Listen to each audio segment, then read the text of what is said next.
nothing happened on the Supreme Court front at all. Man, they have more important issues they decided to tackle this year, it seems, than I can remember all at once here. And Elizabeth Wydra from the Constitutional Accountability Center joining us in studio. Elizabeth, it's always good to see you. Great to see you, Bill. Yeah, it's a busy time, huh? It sure is. Yeah, this is, I feel like every year I say it's a blockbuster Supreme Court term. This is like a multi-blockbuster Supreme Court term. Okay, now before we get into some of the stuff that's pending, we haven't seen you since Neil Gorsuch surprised the hell out of everybody. Oh, yes. By actually voting with the 4 liberal members of the court for the very first time on an important immigration issue. Did you see this coming, and what does it mean? Well, so it isn't terrifically surprising because while it is an immigration issue, this had to do with whether something was a deportable offense for a man from the Philippines. It was really about vagueness of criminal statutes. And Neil Gorsuch's predecessor, Justice Antonin Scalia, was very much a strong advocate of ensuring that Congress was clear when it passed criminal laws. So he wrote this decision on which the most recent immigration decision was based, Johnson, which was about Armed Career Criminals Act and whether or not that had to be more specific. And so I wasn't terribly surprised. I think Scalia would have voted this way because it simply is this conservative libertarian idea that in order to hold someone responsible for a criminal act, Congress or the state or whoever is passing the criminal law has to give you sufficient notice that what you're doing is going to be criminal. And so the law it's a vagueness has to be doctrine. clear, right? Exactly. And so, frankly, I was surprised more conservatives didn't vote that way because it isn't necessarily on that issue a liberal versus conservative issue. But I am pleased for the immigration consequences here that he did join the more liberal justices. Does that indicate that we might expect to see him on that side of the aisle more often, or is this an aberration? I mean, I would hope so, but I'm not holding my breath. This was very much in line, again, with what Scalia would have done. And we certainly didn't see Scalia very often join with the liberals, although sometimes on criminal procedure, like in this case. So this fits in that kind of conservative libertarian line. Last term, we saw from Justice Gorsuch very conservative opinions. So the big tests are coming. The big tests are coming this term about whether he is actually going to stick to the law, whether he's going to stick to his originalism about the meaning of the Constitution, whether he's going to defer to states and to Congress, as he said he would, or whether he's going to strike down a litany of programs and laws that really, if he follows what he said he would do in his confirmation hearings, he really shouldn't. So another issue, we'll get to the court in a second, that just happened last evening. Judge John Burns, the U.S. District Federal Court here in Washington, D.C., a man appointed by George W. Bush, I keep pointing out, ruled that DACA should go forward, not only accepting renewals, but accepting new applicants to DACA. Total contradiction to what the Trump administration has said. In fact, he called the Trump decision to end the program capricious and arbitrary, that they showed no compelling need to end it, so that it was basically an invalid action. Now, he delayed his decision for 90 days to let the administration appeal, but this is a pretty blockbuster ruling, isn't it? It's a big deal because we had one other ruling that said that people who were already in the program, that DACA was on hold, again, because it was an arbitrary and capricious decision to withdraw it. But this ruling really goes even further, as you said, because it allows new applications as well. So, I think that it's a really big deal. Judge Bates is not known as this, wild liberal judge. He, is really just saying, look, we expect, even in the Trump era, that the executive goes through the proper procedures when it makes policy. And here they claimed, on the one hand, that DACA was unlawful, and that's why they were withdrawing it. But then they also said, you probably remember when Trump said, if Congress doesn't do anything about it, maybe I'll reinstate it. Well, which is it? Yeah. And I would Yeah. say perhaps even more important, it's obviously a lawful action. You know, the president has the authority to make priorities of immigration enforcement, and President Obama properly saw that these young people who came to the country to make our country better and make their own lives better and really are a benefit to our communities should not be priorities in deportation because they've passed a strict background test. They have jobs. They are really shining examples of what Americans are and should be. And so that is completely within the president's discretion. And so it's very much a lawful program. And the Trump administration couldn't give any good reason to withdraw it. And now we see the judiciary fulfilling their obligation to be a check on the president and saying, no, you can't do that. Right. The judge also said, in terms of what he's seen so far from the Trump administration, he called it meager legal reasoning. Yes, I think that is actually kind. And I will say, you know, Trump's career lawyers in the Department of Justice are doing their level best, but the president does not make it easy for them. That's for sure. Yeah. It also, we say this, it's kind of could be seen as an invitation to Congress to just come up and make this program permanent, legal, give it official status, right? Oh, come on. I mean, they need to pass a Clean Dream Act. It's, yeah, you know, again, these young people are the best of America. And the idea that they haven't done that when the vast majority of Americans support passing a Clean Dream Act is just irresponsible. So now we have, let's get to the core. The travel ban Yes. is back up soon. At 10 a.m. today. Oh, all right. That's pretty soon. Yes. I'll be heading there right after we're done. 10 a.m. East Coast time, Yes. right? Hour and 10 minutes from now. And they've considered this before. So tell us about this particular issue. Today is the last day of Supreme Court arguments for this particular term, although they will, of course, be issuing decisions all the way till the end of June. Mm-hmm. And, you know, this is certainly a blockbuster to end on. This is the first time that the Supreme Court will really be hearing the merits of the travel ban. They have considered before these emergency requests on whether or not to let it go into effect during the challenges. Yeah, and so the last time they, just in the fall, I believe, the Supreme Court decided to allow the travel ban, the third version, to go into effect while the legal challenges were pending. But they have never actually considered the merits. So that's what we'll see today. And it will be really interesting to see what the justices ask in oral argument, because, you know, here we have a proclamation from the president that is a follow through on his campaign promise to ban Muslims from entering the country. That's exactly what he did with this order.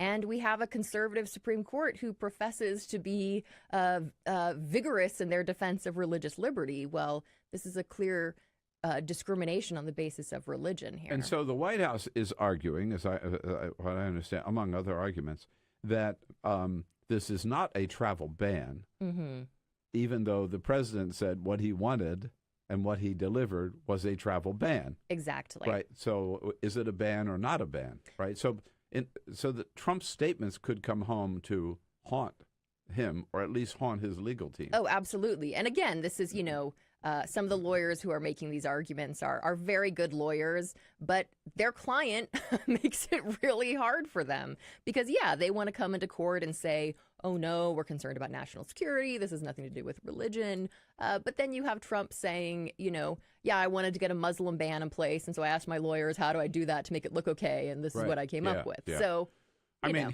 we've been over this so many times at the White House briefings, and that was in Sean Spicer's day.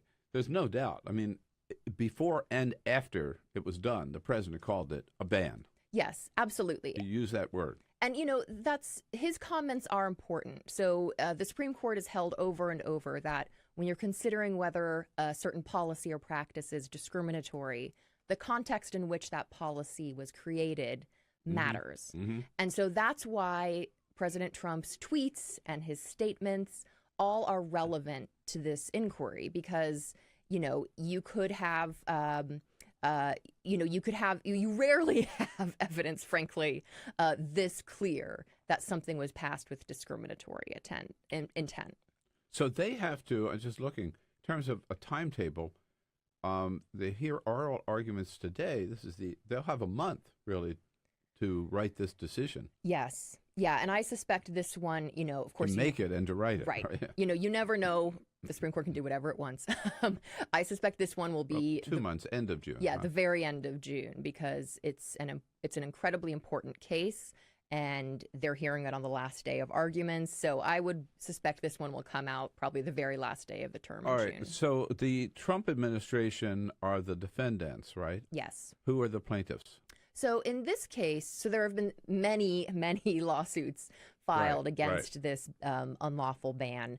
This particular case is brought by the state of Hawaii, who is claiming that this discriminatory ban affects its students who want to come to its public educational institutions, its economy, that people who are coming here to work in important jobs that we need immigrants to, use their incredible talents to fill, and that it affects their constituents because they have family members. Are there states that are joining Hawaii? So many other states have supported Hawaii. Hawaii is the plaintiff in this particular case. It will be, the Hawaii Attorney General who will argue the case? So Neil Katyal, who was the acting Solicitor General for President Obama, will be arguing on behalf of Hawaii. Oh.